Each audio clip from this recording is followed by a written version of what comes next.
But first, lawyers for Rudy Giuliani say he is a target in Georgia's investigation into alleged election interference by former President Trump and his associates.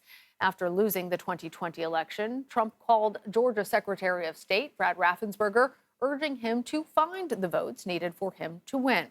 Giuliani himself spoke at several Georgia legislative hearings in December 2020, spreading false claims of election fraud in Atlanta's Fulton County. CBS News reporter Graham Cates has been following this story and joins me now. Graham, what do we know about this probe so far?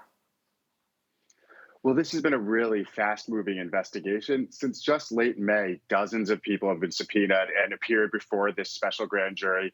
And a lot of people have actually been identified as targets of the investigation, including, in addition to former Mayor Giuliani, at least 16 Georgia Republicans who were part of this alleged plot to be fake electors, and others. Well, explain for our viewers what it means that Giuliani is being targeted by Georgia prosecutors in this probe. Well, this is really important. As recently as last week at a hearing, an attorney for Giuliani said that as far as they knew, he was identified as what's called a material witness. That's someone who will provide information to the grand jury, but isn't someone who faces some sort of criminal liability from it. And at that hearing, the lawyer was saying, we've been asking the DA, is he also a target of the probe? Is he part of the investigation? Because that's going to change the advice we give him going into this deposition. And then today they found out he is indeed a target, which means that he has to approach his hearing on Wednesday before the grand jury as someone who could face some sort of culpability from the very people who are questioning him. Might the findings of this probe affect the January 6th investigation or any of the other investigations that are currently underway? It's possible. There's some overlap, especially with the January 6th one, because that looks at not only the incidents of January 6th, but the people around former President Trump who were pushing the conspiracies about the election itself. And of course, Rudy Giuliani was, almost front and center during that whole thing.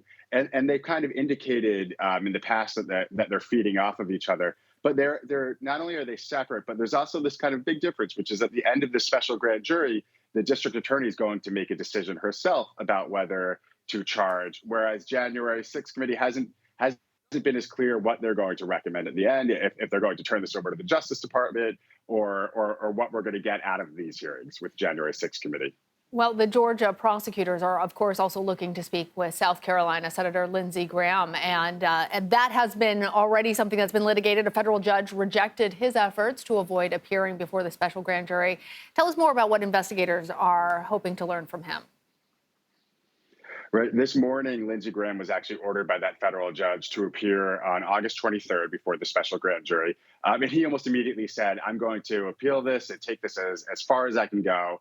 Up the chain of courts. So whether the August 23rd hearing actually happens at this point is unclear. But they've identified a couple of things in court documents. The first is he's acknowledged 2 phone calls made to Georgia Secretary of State Brad Raffensperger in the aftermath of the election. And they've said they're interested in that. But then they also kind of said that we've got this, they indicated almost like a broad swath of questions they want to pose to him. That's not just about that. And that's where they're having arguments. He's saying everything I did after the election was part of my senatorial oversight, my legislative oversight of elections. And what the judge today ruled and what the DA has argued is that's not possible. That's not even how it works. If you're involved in a political conversation, that's not part of your legislative oversight. And that's what I guess they're going to settle in the next federal court they go to. All right, Graham Cates, thank you. Thank you.